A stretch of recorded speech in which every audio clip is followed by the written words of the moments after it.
NATO or NATO for Ukrainians is very important.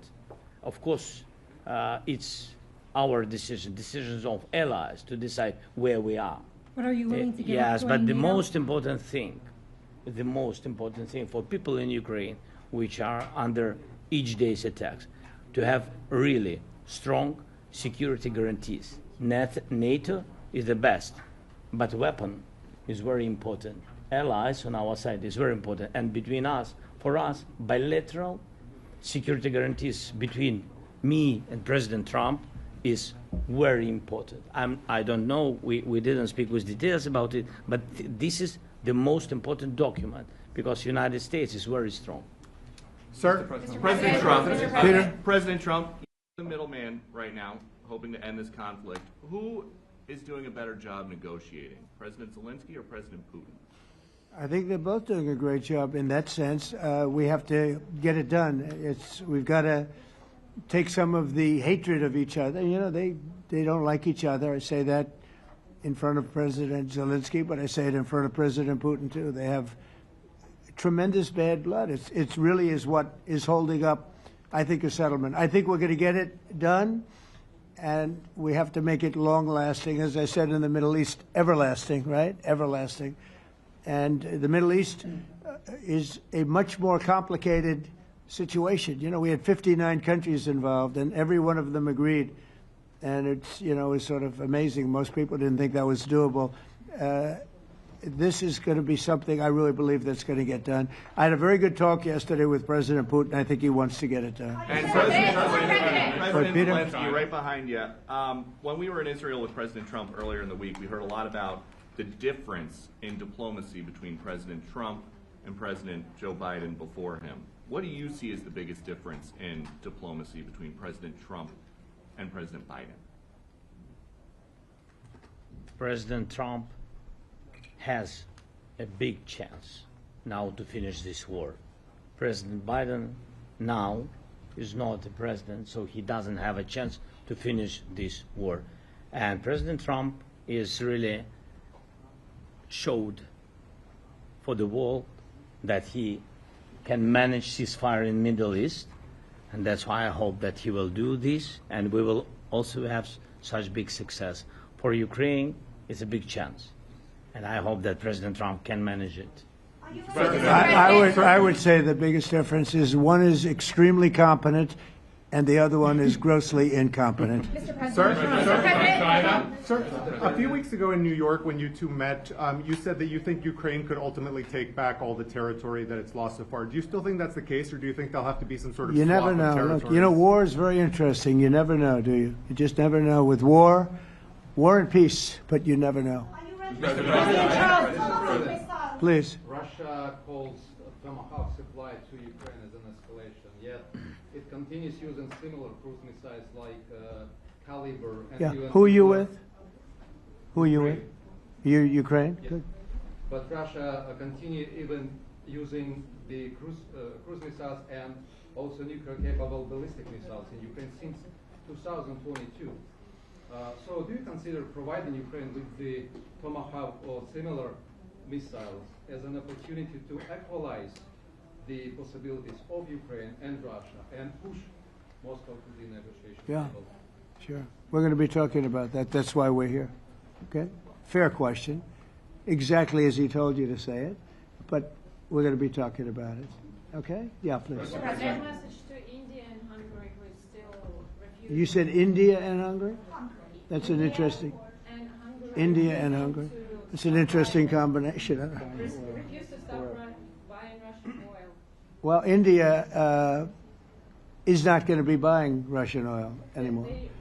And Hungary is sort of stuck because they have one pipeline that's been there for years and years and years, and they're inland. They don't have sea. They don't have sea. And I spoke with the very great leader of Hungary, and they are, you know, it's very hard for them to get oil. I understand it. Hungary's in a very interesting position because they can't have ports. You know, they're surrounded by land. So we'll see what happens there. But India will not be buying oil from Russia. And they've already de-escalated, and they've more or less stopped. They're pulling back. They bought about 38% of the oil, and they won't be doing it anymore. President Trump has been helping you in achieving peace in Ukraine. Who has? First Lady Melania Trump Yeah. has been helping in returning abducted Ukrainian children from Russian captivity. President Zelensky, do you appreciate those efforts? How do you assess them? And did you ask her to step in and to help you? No, she wanted to do it. She just felt very strongly about the children, and she's done a really good job, I think, in bringing it to the fore. You know, we have a lot of children involved. Now, it's some people say it's 20,000, and some people say it's 300. There's a big difference between that, so nobody really knows. But she felt very strongly about the children. She thinks about the children all the time. President Trump, if you okay tomahawks to Ukraine, what's going to happen if the United States is in a conflict and we need the tomahawks? Do we have enough? That's a problem. We need tomahawks, and we need a lot of other things that we've been sending over the last 4 years to Ukraine. We've been, we gave them a lot. Now we have a different situation. We send it to the European Union. They pay for it and all that, and they have plenty of money. But it's beyond the money. We need tomahawks, and we need a lot of other weapons that we're sending to Ukraine. One of the reasons we want to get this war over is exactly that. It's not easy for us to give. You're talking about massive numbers of very powerful weapons. So that's one of the things we'll be talking about. Hopefully they won't need it. Hopefully we'll be able to get the war over with without thinking about tomahawks. I think we're fairly close to that. Yeah, go ahead. President, yeah, please. Just you to understand. So for today, of course, we want to finish this war, but the war is another technological war. You don't use just tomahawks. If you want to target a military goal, you need thousands of drones. It goes together with such missiles. Ukraine has such thousands of our production drones, but we don't have tomahawks. That's why we need tomahawks. But United States is a very strong production, and the United States has tomahawks and other missiles, very strong missiles, but they can have our thousands of drones. That's why where we can work together, where we can strengthen American production. And so just so that I understand, so you're suggesting kind of a trade. If President Trump okays Tomahawk missiles to help you launch... Yes, it's about Russia, military goals. It's only about military goals. Right, but then you would authorize some kind of an exchange where yes, of course. The U.S. Yes, we Ukrainian. have proposition. We have big proposition with our drones. President Trump, I don't mean to be brokering an arms deal here, but is that something that you would be interested in, Ukrainian drones? We are, yeah, we would. We have a lot of drones right now. We build our own drones, but we also buy drones from others, and they make a very good drone. I mean, drone warfare has really come to the fore over the last couple of years because of this war. I will say, there's nothing like the jets. We knocked out a lot of drones in Israel. We were knocking them out for Israel, and we were doing it with extremely fast and powerful jets, following the drones and knocking the hell out of them. So, we know a lot about the drones, and we know a lot about the great jets, the great ones. The ones, and the B-52s, which were totally they were stealth. They were undetectable. So we have a lot of different weapons. And, I have an obligation also, though, to make sure that we're completely stocked up as a country, because you never know what's going to happen. In war and peace, right? You never know what's going to happen. So we're going to be talking about tomahawks, and would much rather have them not need tomahawks. Would much rather have the war be over, to be honest, because, we're in it to get the war over. We're selling a lot of different types of weapon, as you know, to the European Union. We're not in it for that. We're in it to get it over. We're losing thousands of people a week, thousands of people, Russian, Ukrainian, and mostly soldiers. Mostly soldiers. But we're in it to see that end. And if we can end quickly, and I think we can. I had a very good talk yesterday. We're going to be talking about it. But I had a very productive talk yesterday with President Putin. We'll see what happens. But the war in the Middle East was far more complicated. We got that one done, and I think we have a good chance. I think President Zelensky wants it done, and I think President Putin wants it done. Now all they have to do is get along a little bit. Can you give us an update on the trade negotiations with China, or perhaps Secretary Bessent? Yeah, I will, and I'm going to let Scott do that. But I think we're doing very well. I think we're getting along with China. China would like to have something. As of this moment, we'll be meeting in a couple of weeks. We'll be meeting in South Korea. You think myself. Will go forward? I think so. It looks like it's going forward. I think so. They want to meet. We like to meet. I have a very good relationship with President Xi, and we're going to see what happens. But, you know, for years we were taken advantage of by China very badly. We were losing hundreds of billions of dollars a year to China. We really built their military, if you think about it. The kind of money that presidents allowed to be lost to China was just insane. And then when I came into office, as you know, I put very severe tariffs. So we took in hundreds of billions of dollars in my first term from China. Biden let that go because it was so much. He let it continue, but he gave all sorts of exceptions. And by the time you looked at it, Scott, I would say it wasn't the same thing. He would give an exception for anything. If you got up and went out to dinner, he'd give you an exception. So it wasn't the same thing. But I put on very serious tariffs, and we took in hundreds of billions of dollars. And then I left office. The election was rigged. I left office, and that was the story. Now I come back, and we are in a very strong position because of tariffs. We're in a very powerful position because of the fact that we have tariffs. If we didn't have tariffs, we would be in a very weak position. We would be in a weakened state. But with tariffs, we've made hundreds of billions of dollars, not only from China, but from others. And China wants to talk, and we like talking to China. So we have a very good relationship, and we're going to be meeting in South Korea a couple of weeks. And I just got back from a long trip. I'm going on another long trip. And Scott, do you want to say a few words on that, please? Yes, sir. So the entire relationship stems from the great respect that the two leaders have for each other. China did a substantial, unprovoked escalation last week. We were unable to get in touch with them. Since then, it's been IMF World Bank Week. They have had working level people here who there have been meetings. The Vice Premier, who is my counterpart, and I will be speaking this evening at around 8:30, 9 o'clock. And then he and I and a delegation will meet in Malaysia probably a week from tomorrow to prepare for the two presidents to meet. So I think that things have de-escalated. We hope that China will show the respect that we have shown them. And I am confident that President Trump, because of his relationship with President Xi, will be able to get things back on a good course. Is the hope for that meeting with you and President Xi some kind of trade deal then, or could be more? Look, I think we're in a very strong position. I think we're in a very strong position. We're getting, as you know, as of November 1st, I could move it up if I wanted, a 100% tariff over and above what we get now. So that would make it about 157%. And China doesn't want that, and they want to talk, and we're talking. And I think we'll make a deal that will be good for both. I think we will do something. But you have to understand, we never got anything from China. It was a one-way street. For many years, for decades, it was a one-way street. And they became rich because of the United States. And frankly, presidents that, let's be nice, they didn't know. They just didn't know. They didn't understand what was happening to them.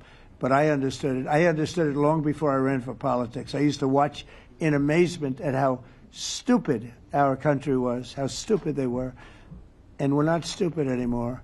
And that includes with the European Union, that includes with Japan and South Korea.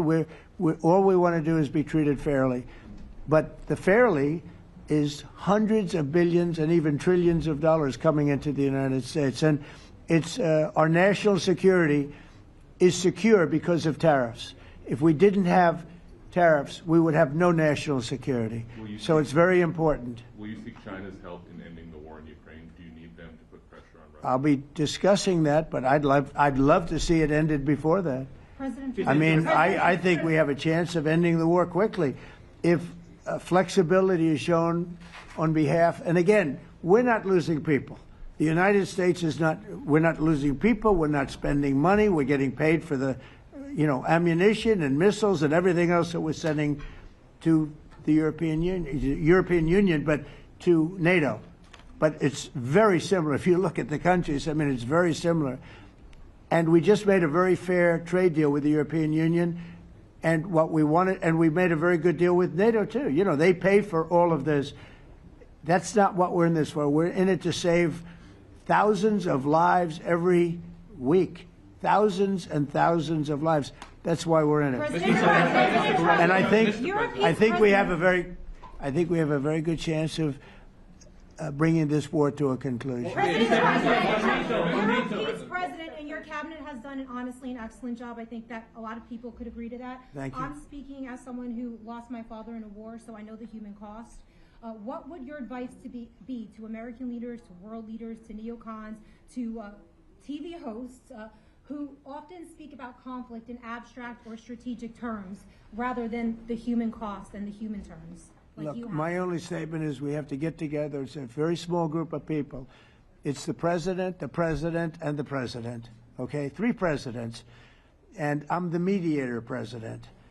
And I'm mediating not an easy situation. It should be easy, but it's a lot easier when people understand each other, when they get together, and when they like each other. We don't necessarily have that situation as far as like is concerned. Maybe it can turn around. Maybe it can. But in the meantime, we'll have them keep a little bit of distance, and we're going to see if we can get it done. This is number 9, okay? This will be number 9 for me. I've solved 8, including the Middle East. I've solved 8. This, I thought, would have been among the easiest. We solved, President Putin mentioned yesterday Armenia, all of the different wars. He said it was amazing because but the big one that he was surprised that we were able to settle was the Middle East. He thought it was incredible. He was very generous in that sense. This should be something we're able to settle, and I think we will be able to settle. Brian. Sir, on that note, you will go down as the peacemaker, no doubt, and you will resolve this war. Well, we resolved 8 others. It's funny how people say that. If you get this one, every time I do one, they forget about that one. I solved 8 wars. Go to Rwanda and the Congo, talk about India and Pakistan, look at Thailand, look at all of the wars that we solved. And every time I solve one, they say, if you solve the next one, you're going to get the Nobel Prize. I didn't get a Nobel Prize. Somebody got it who's a very nice woman, very nice. I don't know who she is, but she was very generous. So I don't care about all that stuff. I just care about saving lives. But this will be number 9. But every time I solve one, they said, sir, if you solve one more, you're going to be known as a peacekeeper.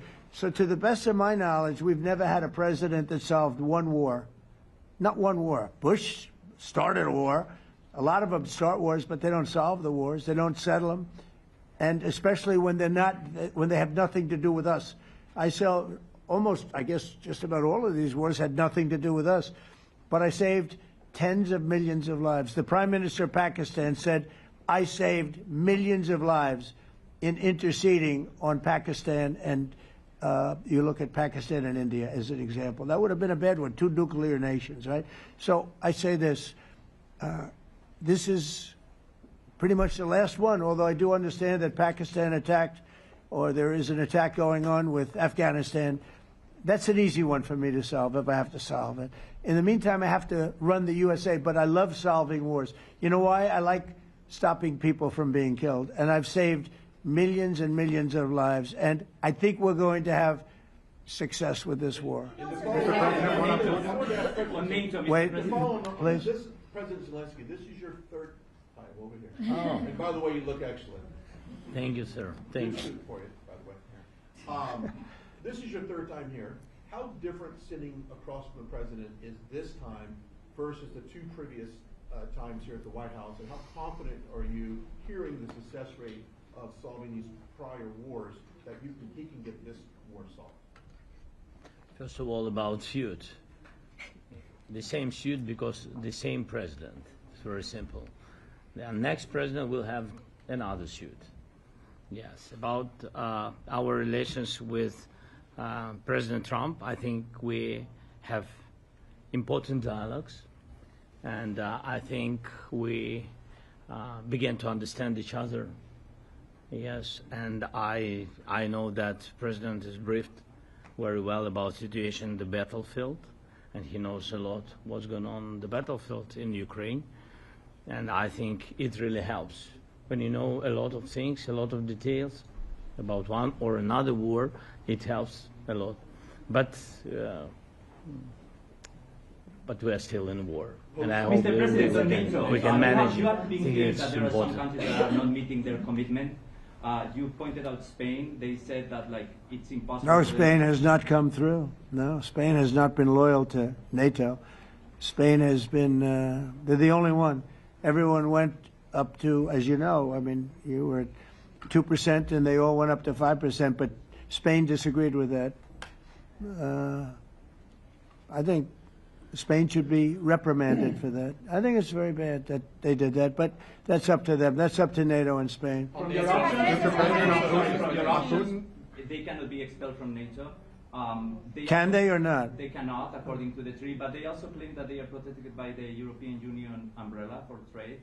Well, the other people, many of the other countries are in the European Union too. They're not complaining, right?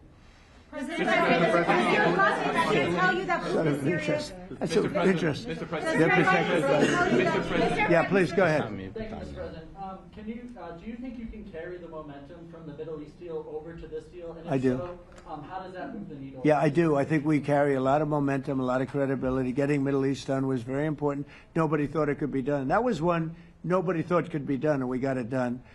And a lot of that was the big hit that we put on Iran with respect to the nuclear. They took that was an unbelievable military maneuver, the B-2s, and many other planes involved, by the way, but the B-2s. Yeah, I think nobody expected that to happen, and you know we had 59 countries involved, and these were countries very diverse. You had Arab, Muslim, Jewish. You had every country, Christian.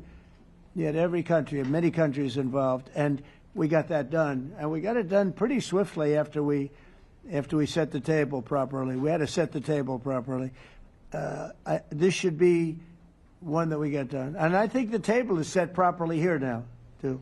And it'll be a great honor. It'll be a great honor to get it done. And the Ukrainian people are great, and the Russian people are great. And obviously they have much in common, as we understand. They have a lot in common. So it'll be a great honor to get it done. Yeah. On Venezuela, there are survivors from your latest boat strike. What happens to those survivors? Well, I'll ask Marco to discuss that possibly. Yeah, it's well known there's an ongoing narco-terrorist operation the United States has been conducting. As far as details of any recent strikes, we're not prepared here to announce all those details, but you'll get that information here very shortly. And how are there survivors when these are meant to be lethal attacks? Yeah, again, I mean, we're undertaking these operations against narco-terrorists. That's what these are. These are terrorists. Let's be clear. And but as far as the details of any recent operations, when we are prepared to announce those, we will, as the president has consistently done. So you may get something on that later today. Let me ask you, that was in a submarine, right? We attacked a submarine, and that was a drug-carrying submarine built specifically for the transportation of massive amounts of drugs, just so you understand. This was not an innocent group of people.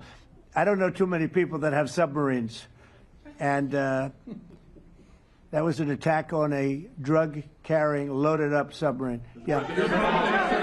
On Putin, is it your belief, as Mr. Zelensky said yesterday, that the threat of tomahawks and costs, as Secretary Hicks had put it, is that bringing him to the table, the fact that it's kind of a carrot and stick? I don't know what's bringing him to I think he wants to make a deal, that's all. I can't tell you what's bringing him. Sure, that's the threat of that is good, but the threat of that is always there. Tomahawks are very dangerous weapons. They're incredible weapons.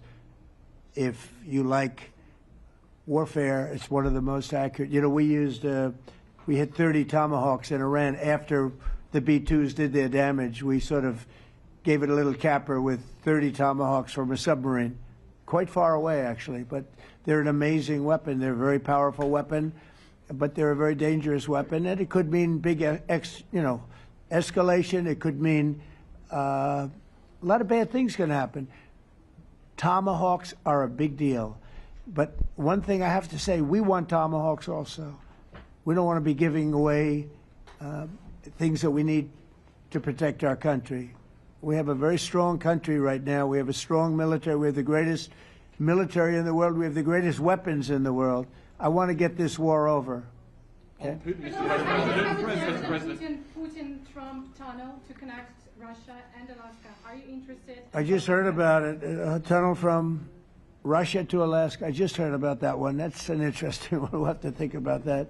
I hadn't heard that. We just did a nice road in Alaska that's going to get us to a lot of minerals, and we have a piece of it, a good piece of the ownership because of the fact we made it possible. But this came up yesterday, a tunnel from Russia to Alaska. That's an interesting. What do you think of that, Mr. President? Do you have any ideas? How do you like that idea?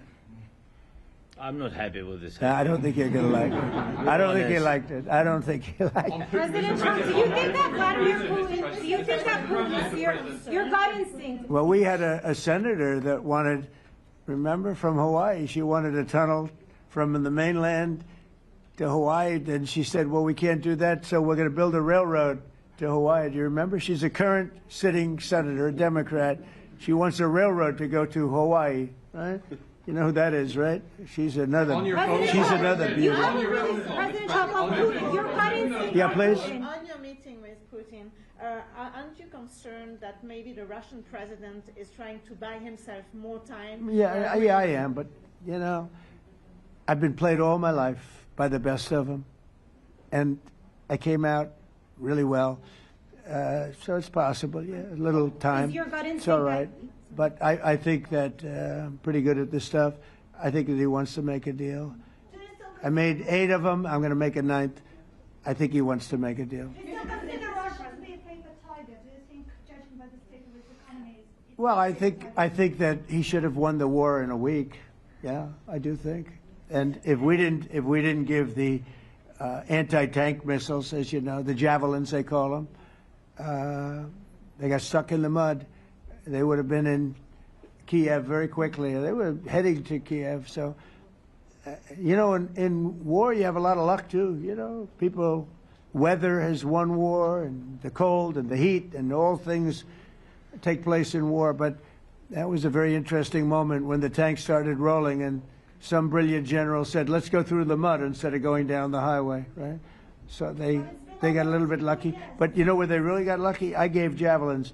That wasn't given by Barack Hussein Obama. He gave them sheets. You know, there's a statement. Obama gave them sheets, and I gave them the javelins. And the javelins are a devastating weapon. And that wasn't given by Obama. That was given by, because at the time it was Obama.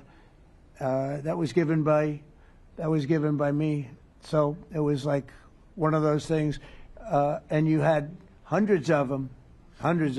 They're a devastating weapon. We have a lot of devastating weapons. I'd rather not use them. But that was a big moment. You know, when the tanks got stuck, they got stuck. And call it luck or call it talent. I'm not sure what you'd call it, but it was a big moment in time. Do you think Democrats will give you credit? Do you think Democrats will give you credit when you finally end this war, like they did with the war in the Middle East? And I think right now the Democrats are really damaged, mentally damaged.